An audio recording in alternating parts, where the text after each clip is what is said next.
Hi guys, it's Jordan here. Now before this episode begins, I just really wanted to give a massive shout out to each and every one of you for waiting so patiently with me since April. I've had so much going on, it's been a very busy term, but now I'm off for the summer, so I should be able to get some more episodes banging out. We have so far released 2 episodes for season 12, and the links for those episodes will be put in the description in case you haven't seen them yet.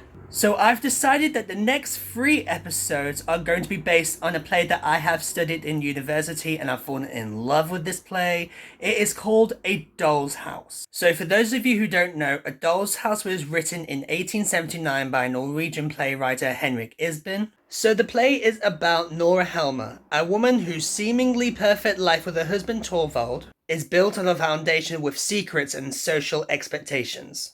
I would like to encourage you guys to read the full play, or watch the play if you have Digital Theatre Plus, because it is a very interesting play, very controversial at the time. I just fancied putting my own little twist on it with Mario Plushes this time. Right, well with that being said, enjoy this production.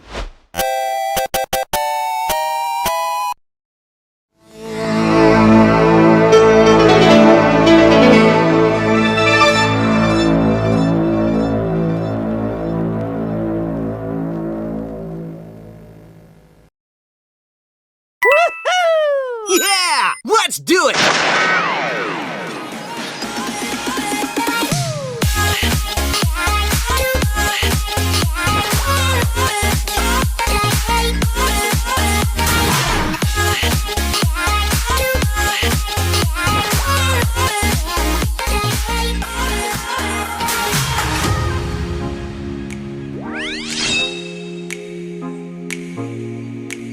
Enjoy the show! The Mario and Sonic Super Show.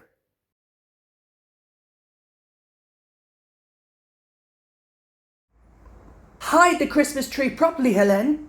I don't want the children to see it until it's been decorated. How much is the delivery? I think it was $1.75, Mrs. Helmer. Here, give him 5 and tell him to keep the change. Very good, Mrs. Helmer, I will. Is Mr. Helmer at home? I believe he's in his study. Ah, thank you, Helene. Not at all. Oh!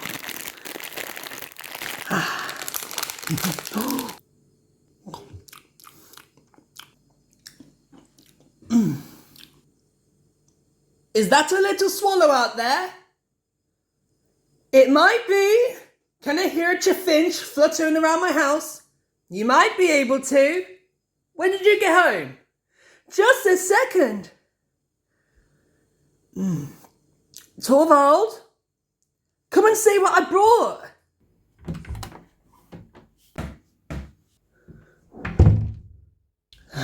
I'm trying to work here. I know. I'm sorry. Has my little hamster been spending all my money again? Not all of it. Is that very bad? It's a little bit bad, not terribly bad. But we can afford it this year, can't we? With the salary you're going to get, and the lots and lots of money you're going to earn. This is the first Christmas where we haven't had to count every single penny. Well, I won't actually get paid anything for another 3 months. Well then, we're just going to have to borrow money until then, aren't we? Nora, you're like a little girl. What would you do if I borrowed 3 months' salary today and you spent every last bit of it during the Christmas holiday, and then a tile fell off our roof and landed on my head on New Year's Eve and killed me stone dead? Well, that's horrible. It could happen though. What would you do? If that ever happened, the last people I would be worried about would be the strangers I owed money to. I'm being serious. So am I. You know what I think about borrowing money. I do. We've done so well until now. I know. We can hold our breath for a few more months. Are you cross with me? No? Are you sulking? Are you hiding your head in your wings? I wonder if you can guess what I've got behind my back. Oh, is it money? I do understand, how expensive Christmas can be. Thank you. I promise you I'll make it last. You really better had. I will, I swear. But I didn't tell you what I brought. I got some new clothes for Ivor. They were from the last season, so they were really rather cheap. Don't tell him, he won't notice. And I got him a sword. It's not real, don't panic. I wasn't panicking. I got a horse and a trumpet for John. A trumpet? And I got Emmy a house for her dolls. It's rather little, but she's going to break it anyway. I got some fabric and scarves for Helene and Anna. Anna should have more than Helene, really. And has my little skylark thought about what she'd like to find under her nest? I don't need anything. Yes, you do. Tell me, what do you like? Oh, well, I can't think. Try. Tell me anything, as long as it's not completely unreasonable. Well, there is one thing. Oh, and what's that? If you really, really wanted to get me something. I mean, what? Do you promise that you won't be cross with me? Nora, you are insufferable. You could give me some money. Money? Only as much as you think you can spare. And then, when I find something I like, I can buy it for myself. But I know that the money came from you. No. I could wrap the money in the beautiful golden paper and hang it on the Christmas tree. Wouldn't that be fun? It would be a very strange type of fun, Nora. Well, it's actually quite sensible when you think about it. It'll give me time to think about what I really want the most. Nora, I know you. You'll take all the money and you'll spend it all on the house, or you'll waste it on things that are entirely unnecessary and not leave anything for yourself at all. I won't. I promise. You are a very strange creature, aren't you? You're like your father. You try so many different ways to get your hands on money, and then once you've got it, it just runs like dust between your fingers. I wish I were more like my father sometimes. You don't need to be more like anybody. I wouldn't change the slightest part of you. Not for anything in the world. But wait. Hold on just a second. I've noticed something about you. What? Something in your eye? What? You look so, how should I put it? What? Devious all of a sudden. Devious? Yes, devious. Here, look at me. I knew it. What? I think someone's been eating chocolates again. Not me. Somebody couldn't resist going past a certain bakery. But it wasn't me, Torvald, I swear. I'm joking. Calm down. Don't worry. I believe you. Oh, the children are beside themselves with excitement. It makes such a difference, What does? Securing my position? Oh, it's wonderful. Do you remember last Christmas? It's an improvement on that, I think. Of course it is. You spent 3 weeks locked away every night until way after midnight making... What was it? Flowers! That's right. Flowers for the Christmas tree. And then the cat got in and tore every one of them to pieces. That wasn't my fault. I hardly saw you for weeks. I've never seen you so bored in my life. I wasn't bored at all. No, and I don't have to sit here on my own being bored, and you don't have to torture your beautiful sparkling eyes. And your delicate, fine little hands. Torvald, someone's here. We can ignore them. We can't. We can pretend we're not at home. Helene will answer the door. It will be Dr. Rank. He'll go directly to my room. She can entertain him with stories of the scandalous employers. Torvald, I'm being serious. So am I. Was that Dr. Rank, Helene? Yes, it was, sir. And did he go directly to my room? Yes, he did, sir. Thank you, Helene. Thank you, Helene. Mrs. Helmer, there is a lady here. A stranger. A stranger? Good Lord, how exciting! Shall I show her in, madam? Straight away. Very good. Hello, Nora. Hello? You don't recognize me, do you? I'm not sure. Have we... Oh, I'm so sorry. It's Kristine. Kristine! How could I not recognize you? Oh, I'm so sorry. It's been 10 years, Nora. Has it? Oh, my Lord. It has. 10 years.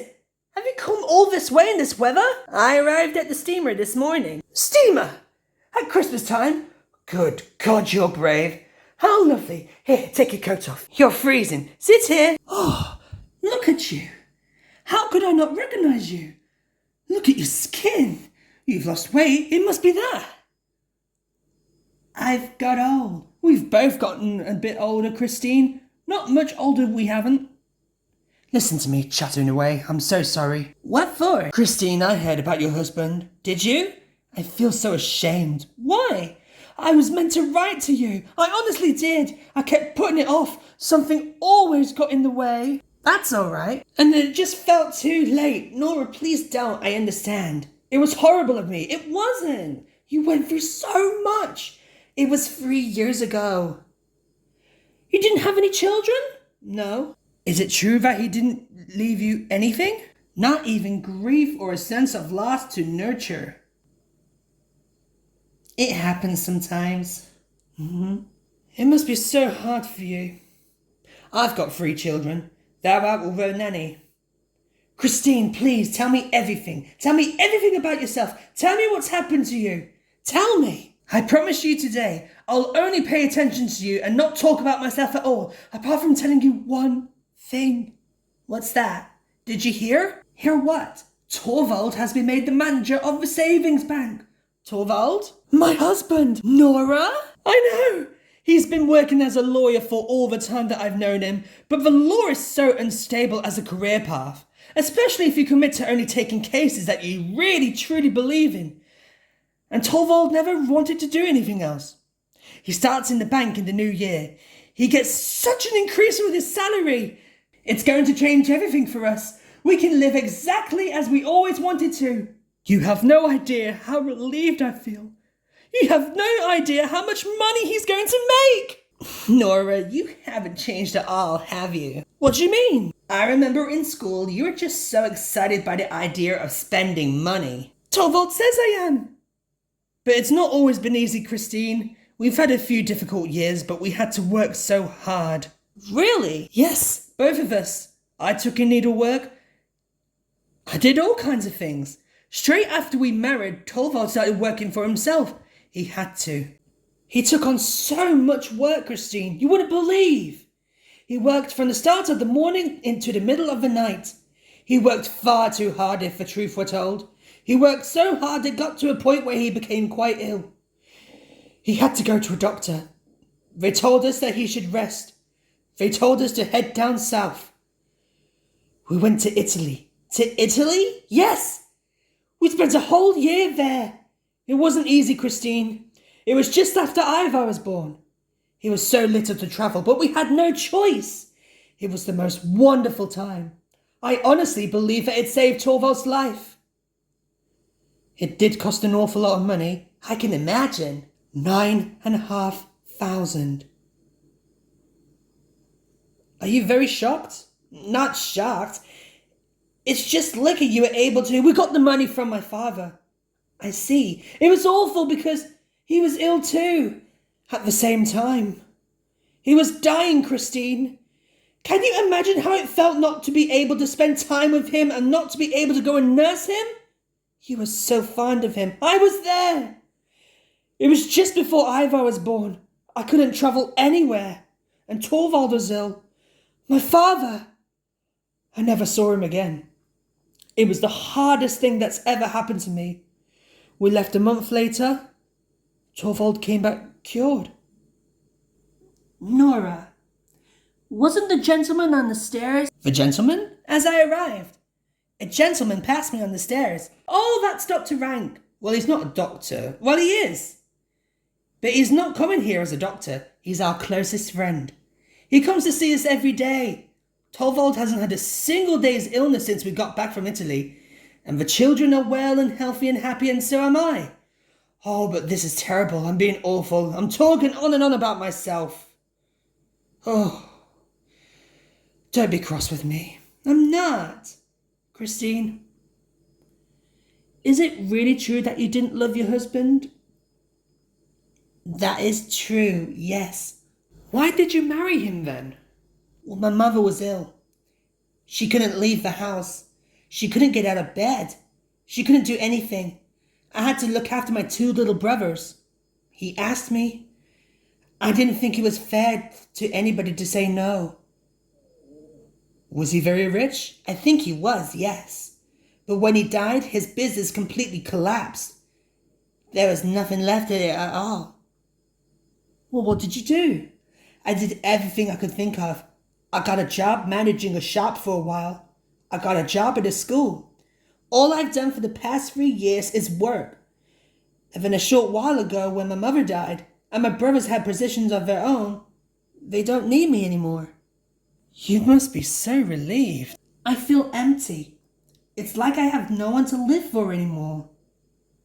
I couldn't stand being at home. The place started to feel so horribly remote. I thought it would be easier to find work here.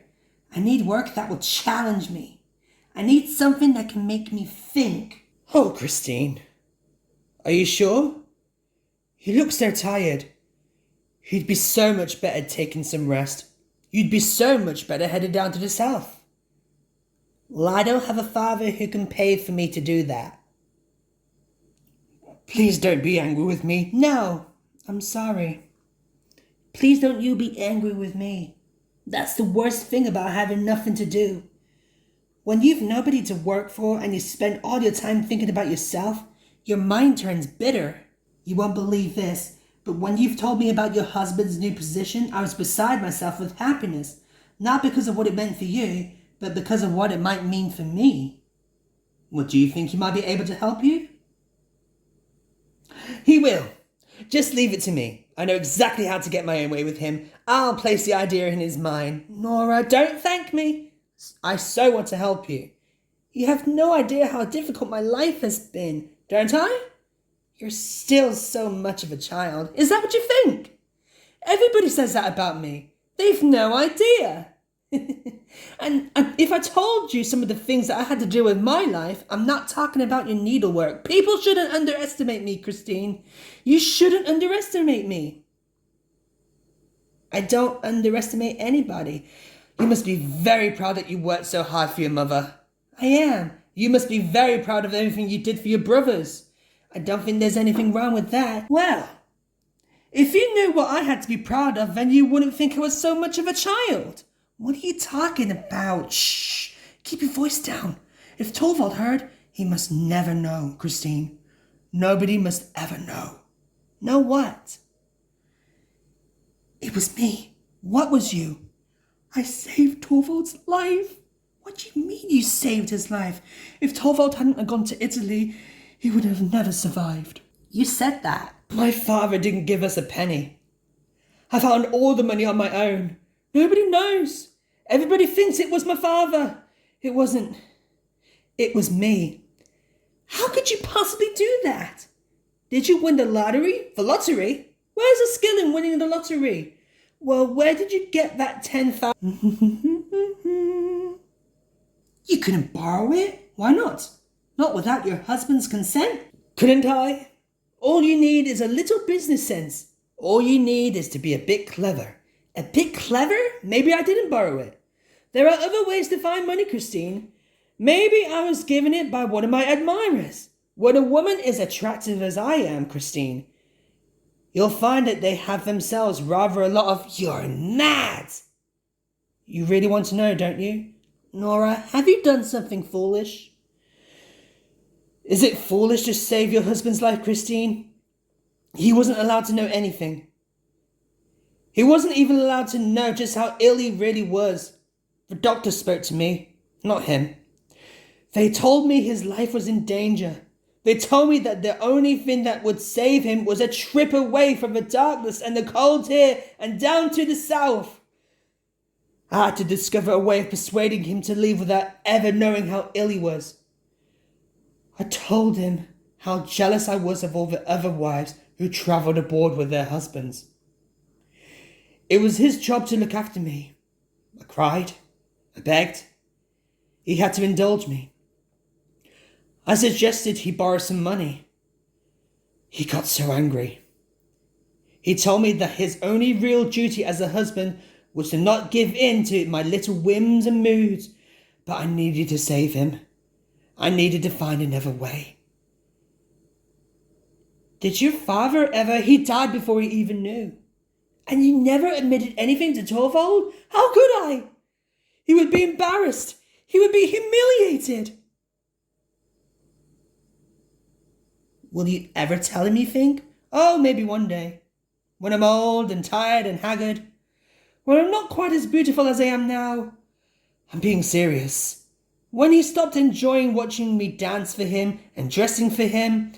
When he no longer cares about my little performances for him. It would be a good thing to have a little secret up my sleeve.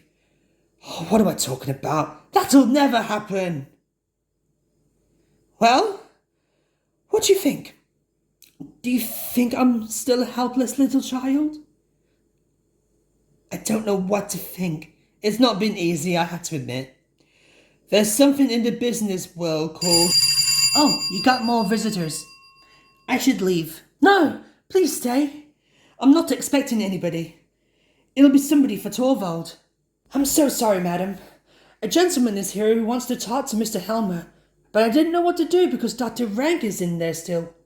And I didn't know if I should disturb him or ask the gentleman to wait, and if I did, I didn't know where to send him to wait.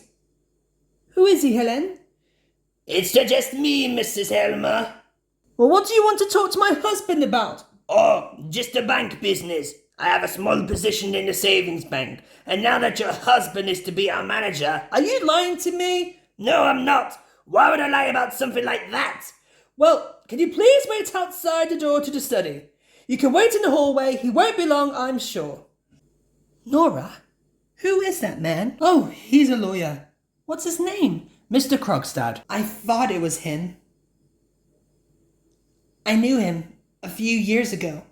He was our local solicitor's clerk, of course. He's changed. His wife died. His marriage was very unhappy, I think. He's been left alone with their children. And he's been working in Torvald's bank? It would seem so. He's not working as a clerk anymore? I really have no idea. I don't really want to talk about his work. It's far too boring. Oh, I'm sorry for disturbing you. Oh, you're not. You can never disturb me. Don't be silly, Dr. Rank. This is my friend Kristine Linde. Kristine, this is Dr. Rank. Ah, a name I've heard spoken an awful lot in this household. Did I pass you on the stairwell when I came up the stairs? I think you did. I find stairs rather difficult at the moment. Are you not well? I'm just tired. And you decided that the best thing for tiredness was to spend your days walking around town paying visits to your friends? I'm looking for work. Another excellent cure for exhaustion. Well, I need to live, Dr. Rank. Yes. People nowadays seem to continue to labor under the misapprehension that remains some way necessary. Well, Dr. Rank, I'm sure you're rather keen of the idea of living yourself. Oh, yes, I am. Regardless of how miserable I've become to feel the need to carry on being tormented for as a long time I can possibly get away with. All my patients feel the same way, you know? The morally sick are just as bad. We all are. There's a deeply morally sick patient with Torvald as we speak. And who might that be? A man by the name of Krogstad. A lawyer, rotten to his core.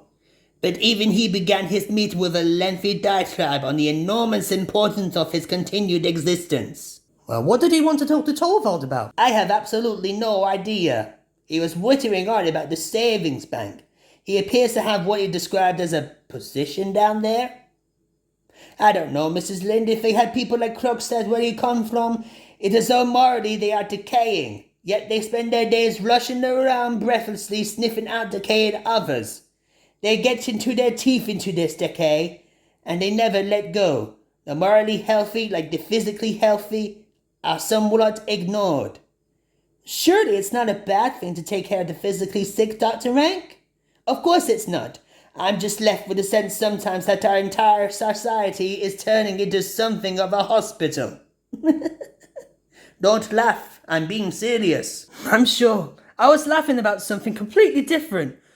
I was getting bored with what you were saying and my mind drifted off to something funny. You must tell me, Dr. Rank, are all the people who work at the savings bank so dependent on Torvald? Is that your idea of something funny? Oh, don't you worry about that. Don't you worry about that. I find it rather entertaining to think about all the people that Torvald has power over.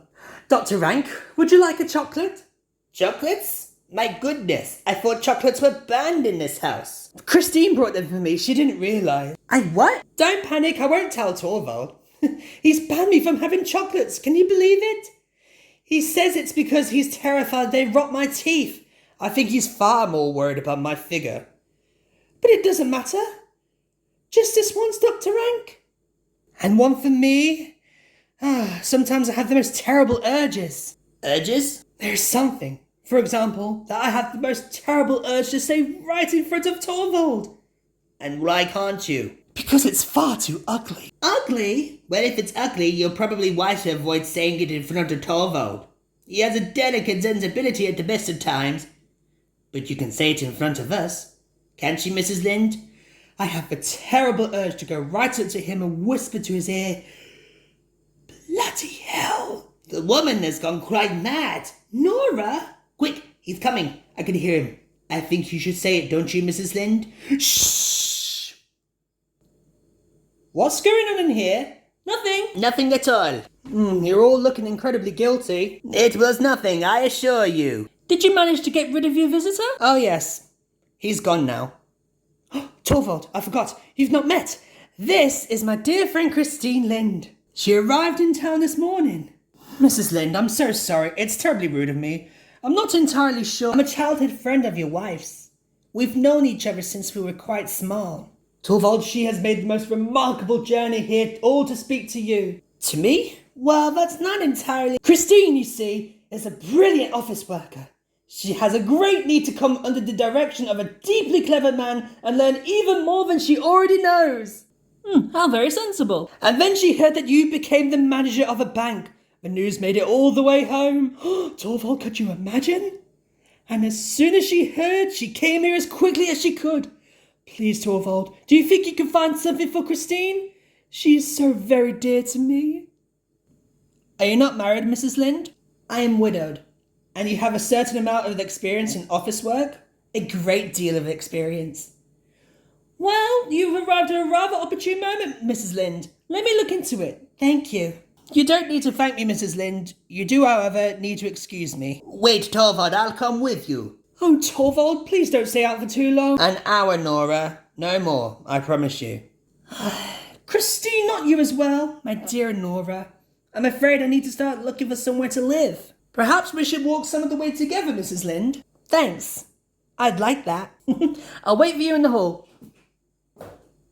It's so boring that we have to live in such a tiny, cramped little apartment.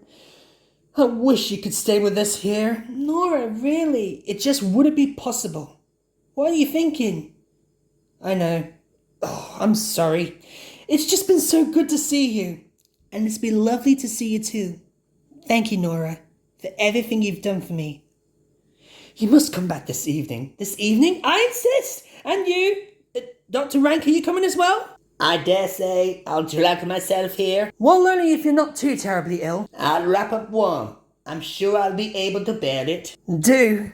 Goodbye, Nora. Do come. I will. I'm so happy to see that you are here and Torvald will find you work and that you're coming back this evening and for everything. Nora, I know. I'm so sorry. I'm being silly. I'll stop. My dear Kristine. My dear silly Nora.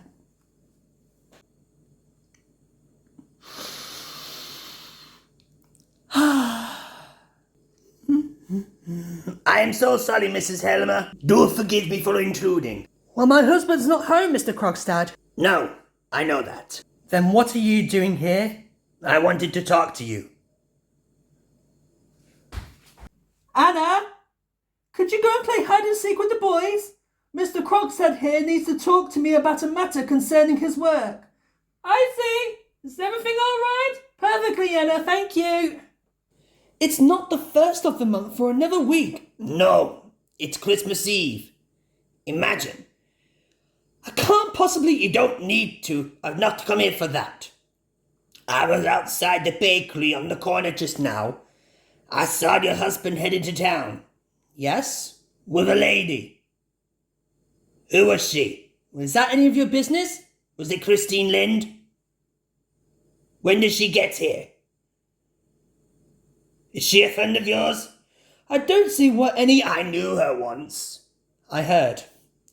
I thought you would have done. What was she talking to your husband about? Really, Mr. Krogstad, I refuse. They were talking terribly seriously. What was he saying to her? He's offered her a job in his bank.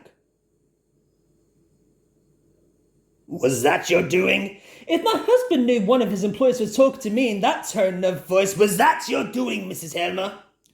Did you get Kristine Linde a job working for your husband?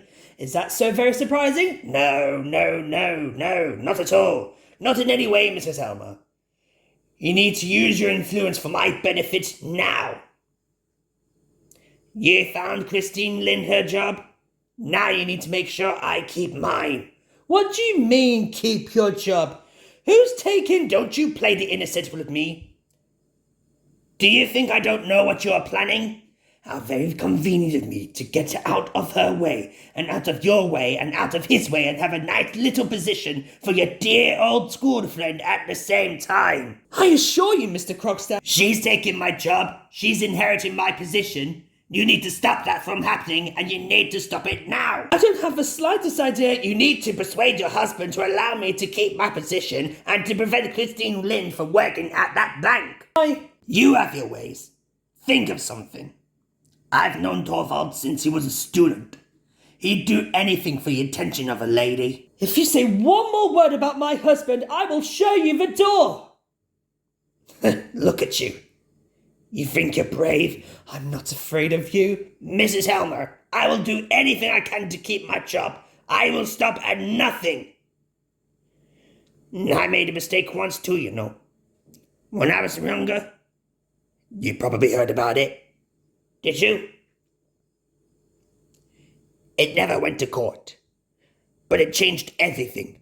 From the day I was found out, from that day forward, every door was closed to me. That's when I started in this line of trade. I had to do something, Mrs. Helmer. I don't think I'm so bad. You know? Don't you? I think there are plenty worse. I've learned from it. It's prepared me for my position at the bank rather elegantly. It served as a kind of apprenticeship. I can't do it anymore.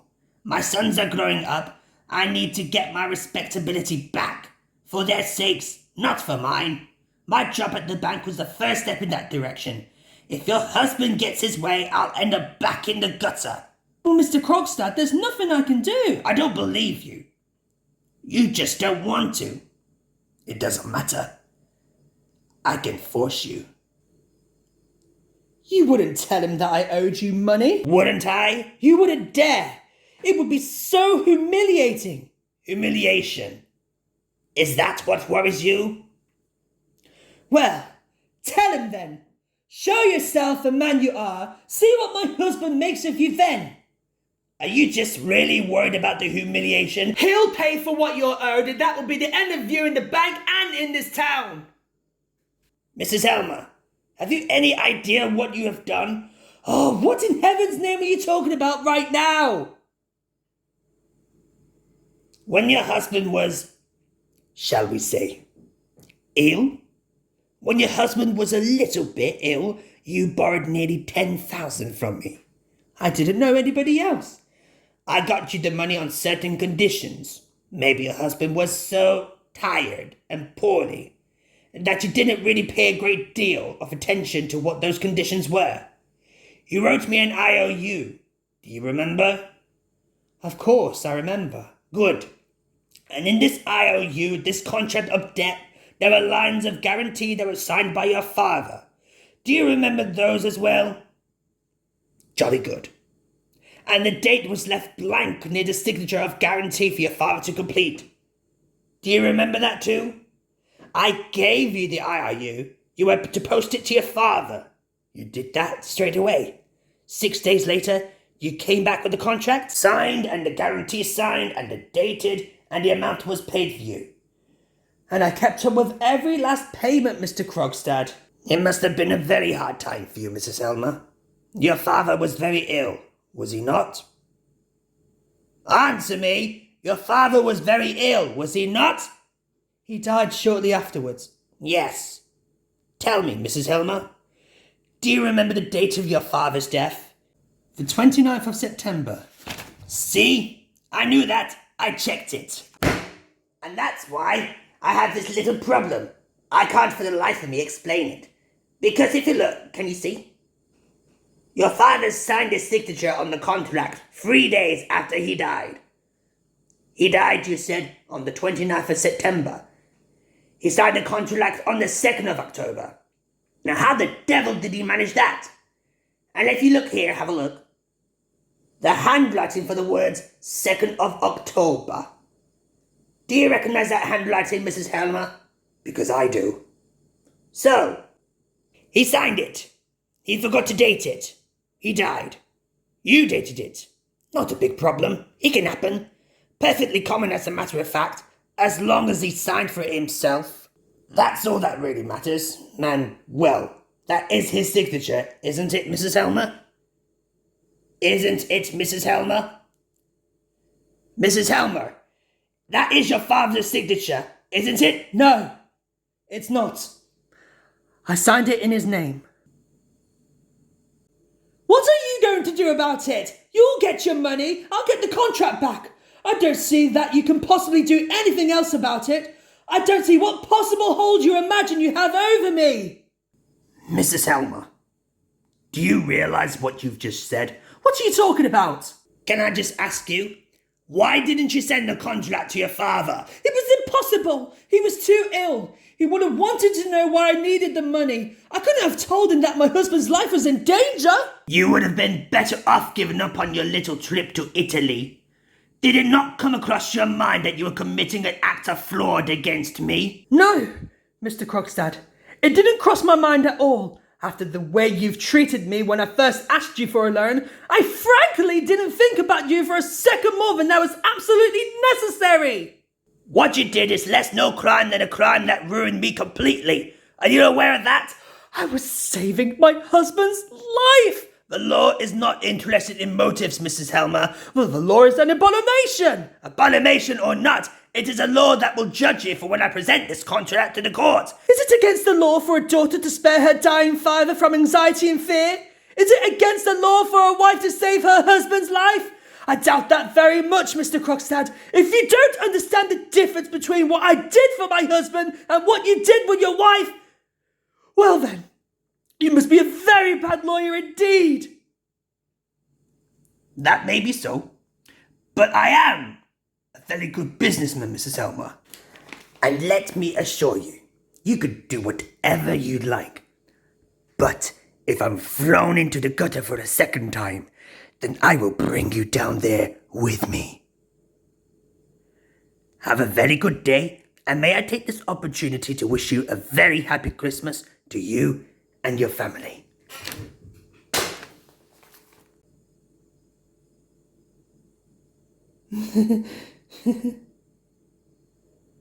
Mommy!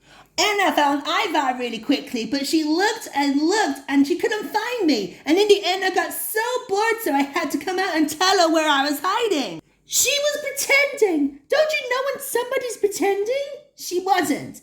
Mommy, will you play? Not now, darling. Mommy, you promised. I know. I'm sorry. I've just so much to do. Anna's better anyway. She can find Ivar easily. She can't find me at all. Anna, I'm coming, ready or not. You're always promising and then having so much to do. Ivar! Oh.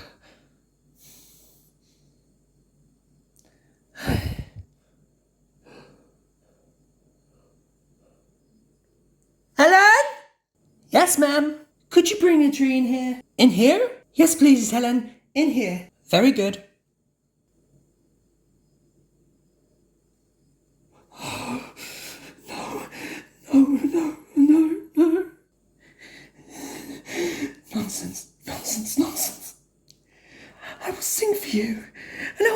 one's for you. You're back. I am. Did anybody call for me?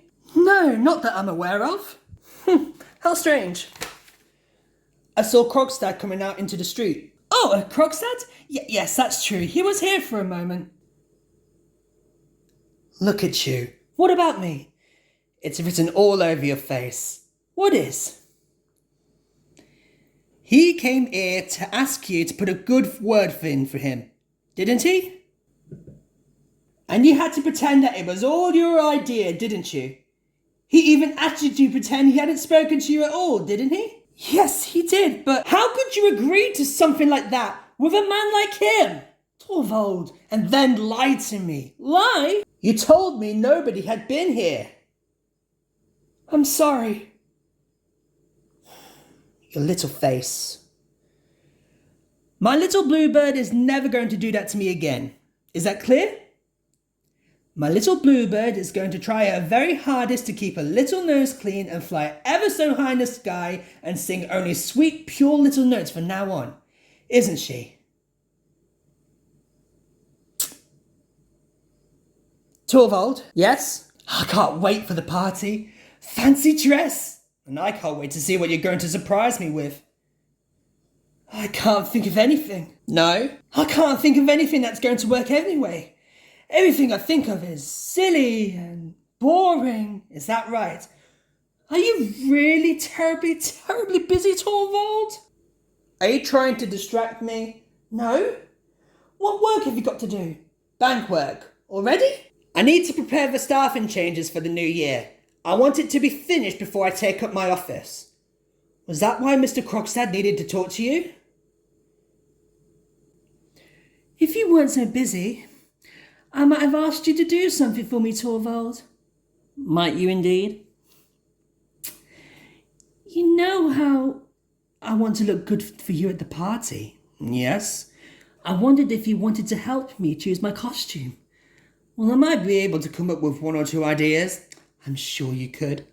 You're so kind and clever and wise. Torvald, would you tell me what Krogstad did that was so awful? He forged signatures. Did he? Do you understand how bad that is? Maybe he had no choice. I'm sorry? Maybe he found himself in a situation and the only thing he could do to get out of it was to forge the signatures. Or maybe he was just reckless, thoughtless, stupid. I wouldn't be so angry if he'd confessed. Confessed? And taken his punishment. But he didn't confess. He tried to trick his way out of it. He tried to use cunning. It's the trickery and the cunning that corrupts him. Corrupts? Can you imagine how much he lied? Can you imagine how much he pretended to everyone? The mask he would have worn over everything, even those closest to him. Even to his wife, Nora. Even to his children. Lying to his children is the worst thing he did. Why? To lie in the family home diseases the place. It contaminates it. The children they can breathe it. I saw it as a lawyer. The amount of criminals I worked with who came from criminal families. The liars I worked with came from parents who lied. The thieves had thieves for fathers and for mothers. Actually, mothers are the worst. But fathers are just as bad. Krogstad knew that. He saw it too.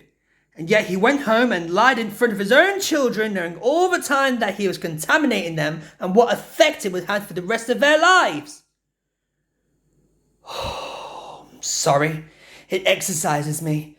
I can tell that. Please, don't try and speak up for him anymore. Please don't. I tell you, Nora, it would have been impossible for me to work with him. I would have felt physically sick. It's getting quite warm in here now.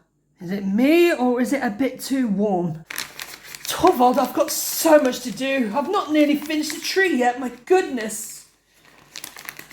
I'm sorry. I can't help myself. I'll work in my room. I need to read these before dinner anyway, and the thought of imagining your new costume? Well, I'm finding it rather frankly distracting.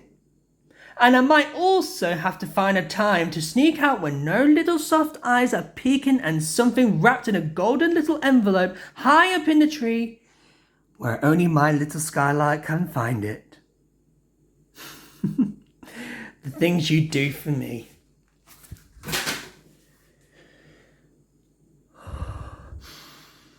It's not true. It's not true. It's not true. I'm so sorry to bother you. John and Ivor have been asking very sweetly if you can come and play with them. No. Don't let them see me. They mustn't see me, Anna. They simply can't. You have to stay with them. Is something wrong? Nothing whatsoever is wrong, Anna. I simply want you to play with the children, which I think is what you're paid to do, is it not? Very good.